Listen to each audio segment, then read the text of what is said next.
Product provided by Nintendo.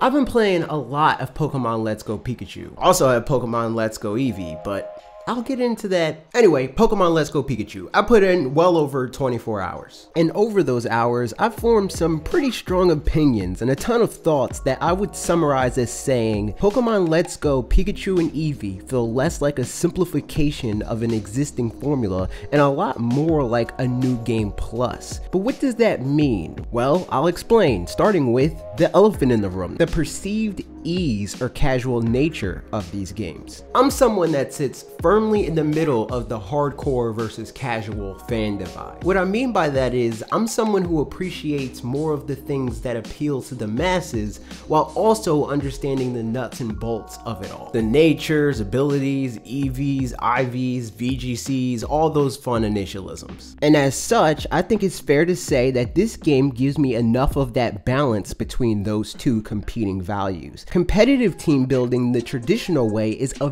very tedious, grind-heavy experience. A lot of people view this as the challenge of the game. I think the biggest reason for this is the fact that most casual players see the time and, let's be real, RNG involved, and they run the other way. This makes a lot of those more competitive-minded people feel like the ones resilient enough to stick around in the face of the thing that repulsed the casuals. Well, I'd argue the challenge of fully training a Pokemon team is completely unchanged. It's not something that I would say requires skill. It's not like painting a portrait. It's more akin to painting a room in your house. Pretty much anyone can do it with a little bit of learning involved, but some people just rather have it taken care of for them, and that's okay. In Pokemon Let's Go, you're given the choice to make the game push back as much or as little as you see fit in a pretty natural way. It does this because most experience that can be accumulated is done via catching wild Pokemon and racking up those coinciding multipliers when a catch meets a certain requirement. You also get some experience the traditional way by battling trainers, but this will never be enough to overpower a complete team. This makes grinding something optional. It's something you don't have to do to complete your objectives of beating the Elite Four or even the relatively long-term goal of completing the Pokédex, but it is something you can do to make those two things even easier than they were in the past. It's a pretty deliberate handicap, not the forced training wheels that many people seem to think they are, or at least thought they were before launch. At the current point in my playthrough, my main team is underleveled relative to the next gym leader on my journey. Despite going out of my way to battle every trainer and chain a few wild Pokemon here and there outside of the business as usual captures to fill out my Pokedex. This is because I make it my mission in Pokemon to do as little grinding as possible. I don't think grinding in Pokemon is fun, and I mean that's no secret, but even the people that do have the option to, rather than keeping the same team throughout, they can grind for the best possible Pokemon team and then train that team as they go through the story. Nobody will be overpowered in that scenario. Your levels will be equalized unless you seek to stay overleveled after grinding for a specific capture. This makes it so the people that like a grind have something to chase, and the people that just want to go through the game at their natural pace have a path to fulfill those needs and maintain the little bit of resistance in Pokemon games that has gone virtually unchanged in the last 20 years. And that remains true for another the sky is falling moment people had about this game: gym requirements. Turns out they are all things you would have to pretty actively avoid doing. Even in the case of the gym that I would say is pretty handholdy, being Brock's, you have to be barely playing the game at all to not have a water or grass type Pokemon to show to the judge at the door. And every other gym, they pretty much bend over backwards to make these rules inconsequential and honestly loosely enforced. Case in point, I've been talking about this game with channel members in our Discord, which you should join using the link below, even if you aren't or don't want to become a channel member. And when talking to active community member Grimhane, I discovered that you can present Charizard as your cute Pokemon in Erica's gym. This thing as cute. And to make matters worse, is the fact that you can just put that Pokemon in the box once you're in the gym. These rules mean nothing.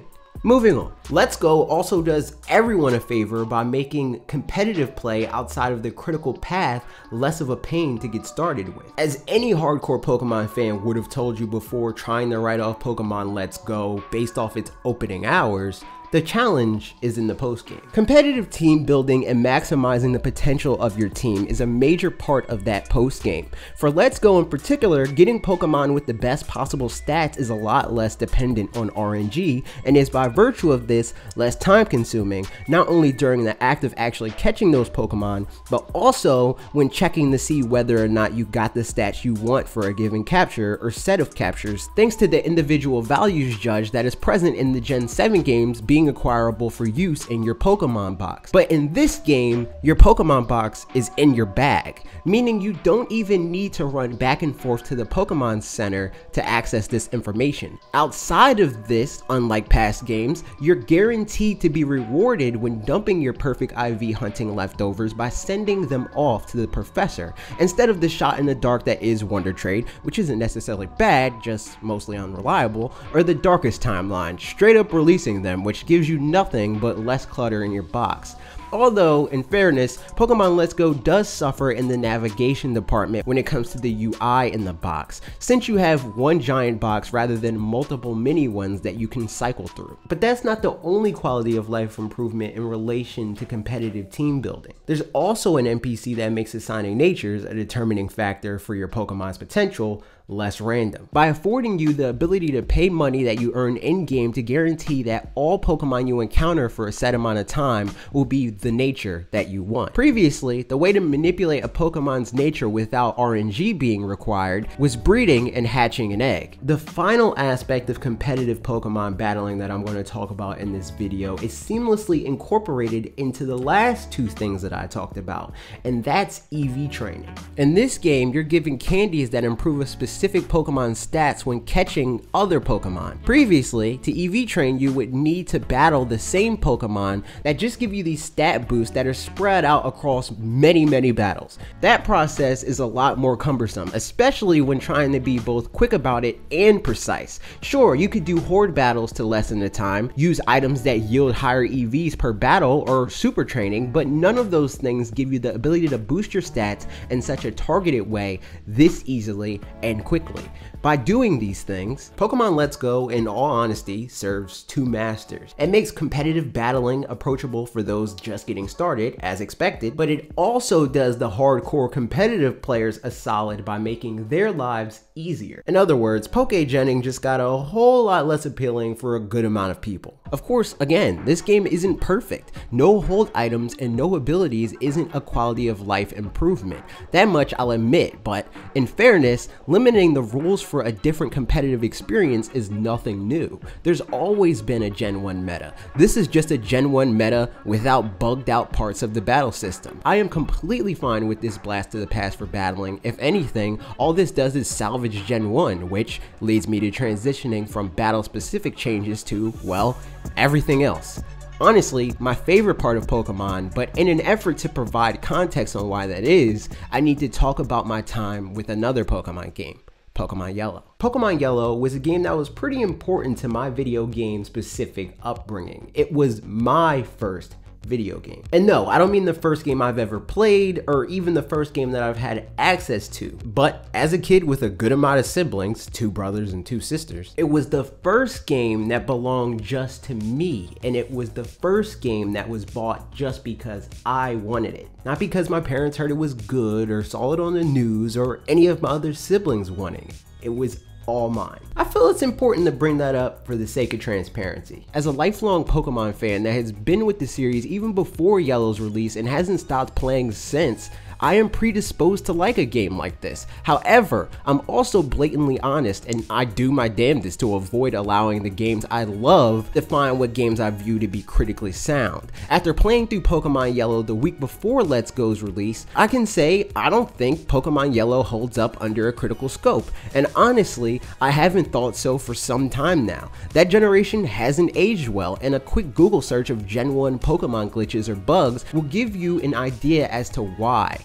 Those games weren't perfect even then. but they didn't need to be. They needed to give people just enough to appreciate the game for the proposition being pitched. I say all of that to say that Pokemon Yellow didn't make me fall in love with the mechanics of Pokemon. It just showed potential in the world it built and drove me to fall in love with that universe. I also say all of that to say I do think Pokemon Let's Go is at least good critically, and it scratches that personal love itch pretty well too. Pokemon Let's Go benefits from the care it takes to make the Pokemon universe feel that much more realized. The idea of this world that's filled to the brim with these fantastical creatures with crazy abilities was just a suggestion in the past. This game takes an important step toward making that concept more than just a concept. There's no suspension of disbelief needed from a Growlithe literally charging at you, or an Onix surprising you from underground in a cave.